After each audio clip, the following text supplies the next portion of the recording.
Our lead story, well, the Prime Minister's roadshow in Gujarat, Jamnagar. Remember, the Prime Minister is on a crucial tour to Gujarat and Uttar Pradesh. And of course, these roadshows have become a key part of the Prime Minister's campaigning, whether it's in Uttar Pradesh, Gujarat. Similar roadshows also held earlier last year in poll-bound states like Madhya Pradesh, Rajasthan, also down south. Well, the Prime Minister, remember, will be inaugurating various infrastructure projects. Infrastructure is a key focus of the Prime Minister's visit to Gujarat and Uttar Pradesh. Remember, the Prime Minister will be inaugurating the AIMS, the newly developed AIMS there in Raebareli. In fact, the Jipmer will also be inaugurated by the Prime Minister. So, crucial visit. And remember, the Prime Minister will also be laying the foundation stones of various health infra projects. So, remember, this time the focus is health infra as far as the Prime Minister is concerned, both in Gujarat and Uttar Pradesh. Remember, the Prime Minister has been touring Uttar Pradesh in the past couple of days. He was in his constituency, Varanasi. He was also in Sambal, where he inaugurated the Kalki Dham temple. And in Uttar Pradesh, of course, also the double-engine Sarkar, as the BJP calls it, has been focusing on infrastructure in the run-up to 2024. And of course, the tourism boom in Uttar Pradesh that the BJP has been pitching after the inauguration of the Ayodhya Ram temple. And these visuals coming in from Jamnagar in Gujarat. In fact, Maria Shakil is now joining us live on the phone line. So, Maria, the Prime Minister's crucial tour to Gujarat and Uttar Pradesh, and health infra seems to be the focus this time. Yes, that's right. And it's a two-day visit. The Prime Minister is unveiling and laying the foundation stone of over 52,250 crore project. It's more of a homecoming for him.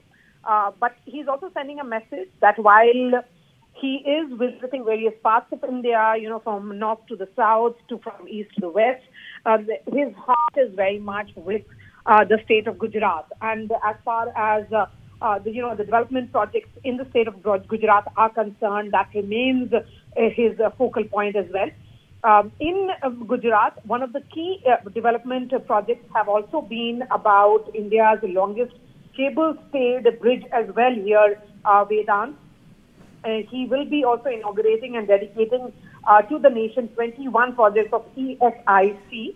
And the Prime Minister tomorrow, which is 25th of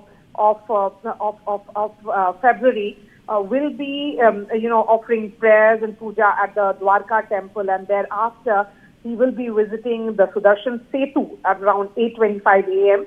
So after his roadshow right now, there will be an early morning responsibility for the Prime Minister as well. But I think when you look at these visuals, this is about Prime Minister Modi sending a message that yes, other states may be important, but when it is about priority, this was about Gujarat model with which he arrived on the national scene in 2014 and won the country. He spoke about infrastructure projects and how the development story and the growth story of Gujarat has not stopped. Similarly, it continues to be a prime focus for him, even as he looks at projects all over the country. Mara, thanks very much for joining us with that update. So the Prime Minister there in Jamnagar in Gujarat, a quintessential Prime Minister roadshow there in Jamnagar. Multiple health infra projects on the cards. The Prime Minister will also be touring Uttar Pradesh subsequently and laying the foundation stones of various health infra projects. But moving now to the other big headline, well, the latest case of paper leak has emerged from Uttar Pradesh, where the government has cancelled the police constable recruitment examination. And of course, this after allegations of a paper leak. The re-examination dates will be announced by, the exact dates will be announced by the government. The UP government says that those behind the paper leak will not be spared. But what, really is the fallout of this cancellation? Tanish Punjabi has this report.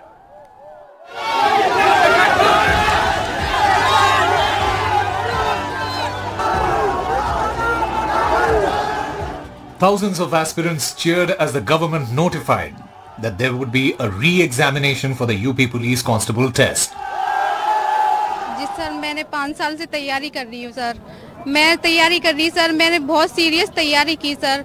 मैं एक middle class family से belong करती हूँ sir, मैं ही जानती हूँ कि student का कितना दर्द होता है। सर मैं नवीन सर एंड विवेक सर को बहुत बहुत धन्यवाद देना चाहूँगी जिन्होंने हम जैसे गरीब लोगों को इंसाफ दिलाया। बच्चों के हित में फैसला आया, ये बहुत अच्छा लगा। सरकार बच्चों के हित में सोच रही है, ये बहुत अच्छा लगा।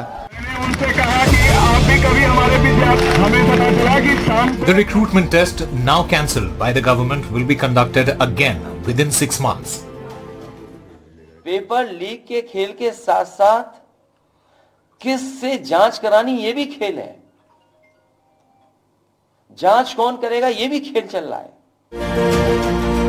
A special task force will be formed to investigate into the lapses that led to the paper leak. Around 47 lakh students appeared for the examination on 17th and 18th February. Around 6 lakh were from outside Uttar Pradesh. So many applicants for 60,000 jobs. In the notification, the government has also promised that for the re-exam, transport will be arranged for students. इस परीक्षा के संबंध में दिनांक 23/12/23 को प्रकाशित विज्ञप्ति के क्रम में आवेदन करने वाले सभी पात्र अभ्यर्थियों को परीक्षा में सम्मिलित होने का अवसर पुनः प्रदान किया जाएगा। Paper leak is not a problem of one state, but years of preparation of lakhs of students is wasted in Madhya Pradesh and Rajasthan as well. While re-exams have been announced, students also hope that such a thing is not repeated. Bureau Report, NDTV. Moving now to the other big headline. Well, after multiple roadblocks, the Aam Aadmi Party and the Congress have finally finalized their seat sharing deal as far as Delhi is concerned. What is really the Delhi formula? Well, 4 seats for the Aam Aadmi Party and 3 seats for the Congress. In fact, the visuals that you see on your screen are those of the Congress leaders and the Aam Aadmi Party leaders in a photo op there in the national capital. So, well, some relief there for the India bloc after multiple setbacks. The Aam Aadmi Party Congress seat sharing deal has been finalized in Delhi.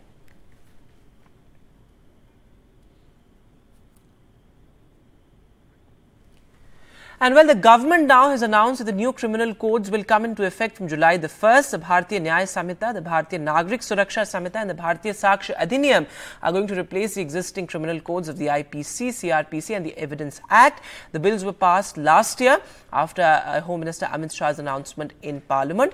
So, well, from July the 1st, new laws will be in place. Well, the Assam government has decided to repeal the personal law governing marriages and divorces among Muslims in a big push towards the Uniform Civil Code. Sources have told NDTV that the next week the government is going to bring an ordinance. However, opposition parties have called the move as election-oriented. Ratnadeep Chaudhary has this report.